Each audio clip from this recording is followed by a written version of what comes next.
To install and use Terraform in Visual Studio Code, follow these steps. Install Terraform. Visit the Terraform website and download the appropriate Terraform binary for your operating system. After downloading, unzip the file and move the Terraform binary to a directory included in your system's path environment variable. For example, on macOS or Linux, you can place it in user local bin. Verify Terraform installation. Open a terminal and type the following to verify that Terraform is installed correctly. It should display the version number.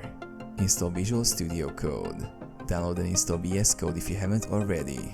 Install the Terraform extension. Open VS Code.